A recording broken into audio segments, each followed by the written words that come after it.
Today we're going to talk about hunting turkeys in the rain. Windy weather kind of comes in real close with that, pretty close to about the same way as it's raining real hard here in Tennessee.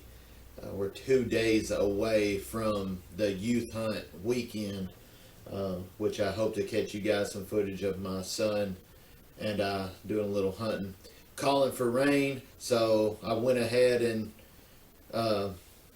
decided to make this video and throw out some information on what we're going to use ahead of time in case it does rain, and it'll give you a little bit of information of how we hunt turkeys in the rain. Now, this doesn't persist to every or pertain to every situation, and depending on the terrain it could be a little different, but this is here in Tennessee. This is typically what we do.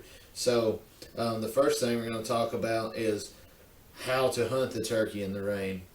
Now, understand that most of these turkeys have other predators out in the wild in itself via the food chain, right?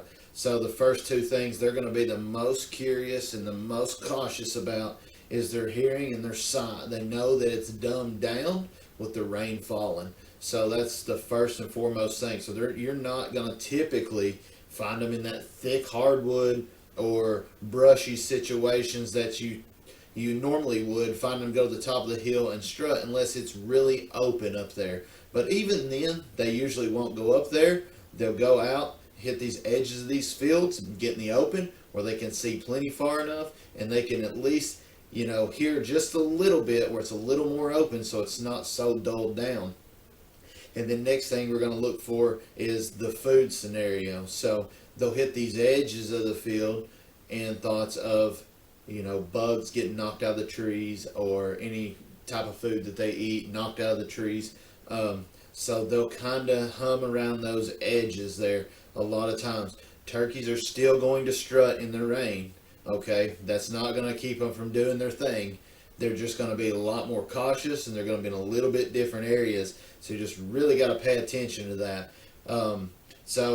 And what I would advise you to do in the rain is make sure you have your box call, and make sure you have a glass, aluminum, something that's going to send that sound out there. All right. So when you're in that rain, I don't care if you're on the field's edge or out in the center, whatever. You want something that can carry that sound. You want that extra loud, because that's going to carry much further than your typical slate call. Also, that being said, your slate call is also going to get wet, and a lot of times it's not going to work. Some do work. They have made some improvements as far as weather, but it's not going to sound the same as that loud box. And you see, you don't even need a lot of pressure. It can be super loud. Even with that, besides that loud box call, we can put that thing up. And as I've spoke before in other videos, you want to always keep one of those all-weather strikers on hand.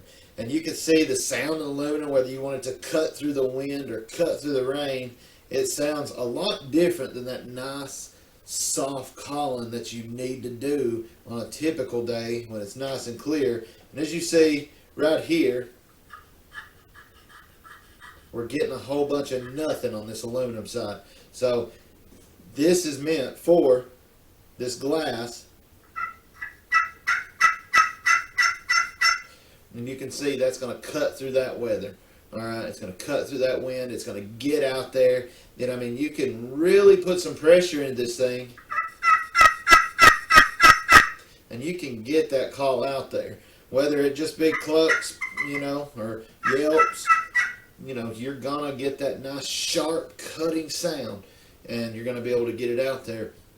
Now, that being said, getting that sound out there is the first part of it. What you want to do, we've got ourselves near a field, we've got ourselves an open or something a little more comfortable where they're going to travel.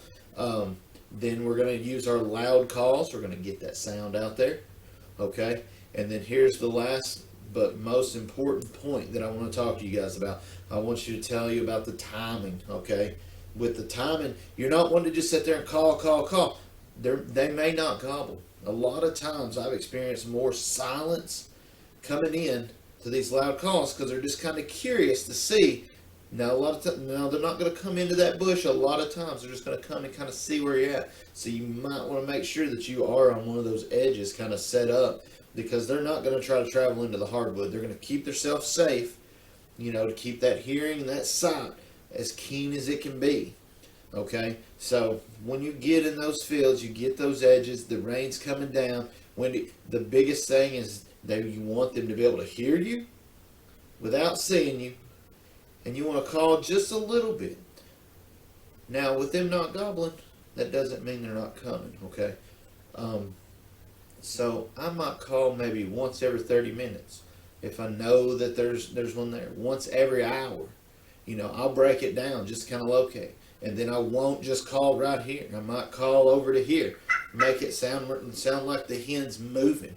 Maybe she's going back and forth, So you don't really want to keep it into that one little area. Or even if you're running a mouth call or whatever, you're going to be putting a lot of air into that thing, let me say, if it's raining. But you can get them loud. You want to muffle that hen left to right. You want to sound like that hen's moving around to make it more realistic. So that's my advice for you, hunting in the rain. We'll see you this weekend.